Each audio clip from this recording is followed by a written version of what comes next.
સ્વાતંત્ર્ય પર્વે નર્મદા જિલ્લો દેશભક્તિના રંગમાં રંગાઈ ગયો હતો. તિલકવાડા સ્થિત કેએમ શાહ હાઈસ્કૂલના મેદાનમાં યોજાયેલી જિલ્લા કક્ષાની ઉજવણીમાં જિલ્લા કલેક્ટર એસ.કે. મોદીએ ધ્વજવંદન કરી તિરંગાને સલામી આપી શિસ્તબદ્ધ પરેડનું નિરીક્ષણ કર્યું હતું. જિલ્લા કલેક્ટર એસ.કે. મોદીએ જિલ્લાવાસીઓને સંબોધતા સ્વતંત્રતા પર્વની ઉજવણી પ્રસંગે જિલ્લાના નાગરિકોને રાષ્ટ્રીય પર્વની શુભેચ્છાઓ પાઠવી હતી. આ ઉજવણી દરમિયાન તિલકવાડા તાલુકાની 5 શાળાઓના વિદ્યાર્થીઓ દ્વારા દેશભક્તિ અને સાંસ્કૃતિક કાર્યક્રમો રજૂ કરાયા હતા, જેમાં પ્રથમ, દ્વિતીય અને તૃતીય ક્રમે આવનારને મહાનુભાવોના હસ્તે પ્રમાણપત્રો એનાયત કરાયા હતા. તેમજ જિલ્લાના વિવિધ વિભાગો દ્વારા શ્રેષ્ઠ કામગીરી કરનાર તેમજ વિવિધ ક્ષેત્રોમાં આગળ આવનાર 63 જેટલા કર્મયોગીઓને પ્રમાણપત્રો આપી સન્માનિત કરાયા હતા. પોલીસ વિભાગની ટીમ દ્વારા વોલી ફાયરિંગ હર્ષ ધ્વનિનું સુંદર નિદર્શન કરવામાં આવ્યું હતું.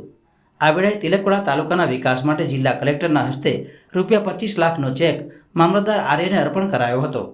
કાર્યક્રમ બાદ એક પેડ માં કે નામ અભિયાન અંતર્ગત કાર્યક્રમ સ્થળે મહાનુભાવોના હસ્તે વૃક્ષારોપણ કરવામાં આવ્યું હતું.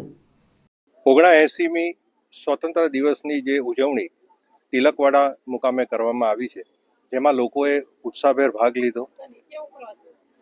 દરેક શાળાઓએ પોતાની સાંસ્કૃતિક કૃતિ રજૂ કરી, તેમજ આ જિલ્લાની અંદર વિવિધ ક્ષેત્રોમાં જેવું કે આરોગ્ય ક્ષેત્ર, ખેતીવાડી ક્ષેત્ર, શિક્ષણ, આંગણવાડી તેમજ અન્ય બાબતોમાં જેણે જેણે સારી કામગીરી કરી છે એને આજે પ્રશસ્તિપત્ર, એવોર્ડ અને શિલ્ડ પણ આપવામાં આવ્યા છે.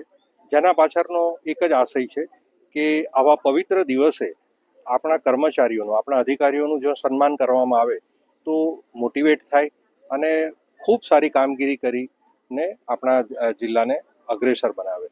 આપણો જિલ્લો ઘણી બધી બાબતોમાં અગ્રેસર છે.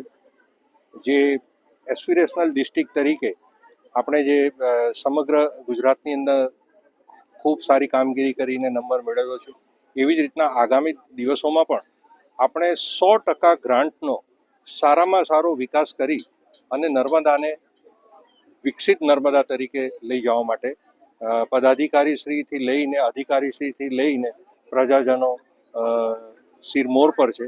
અને મને આશા છે કે આ આપણો નર્મદા જિલ્લો ખૂબ પ્રગતિના પંથે આગળ વધશે. Thank you.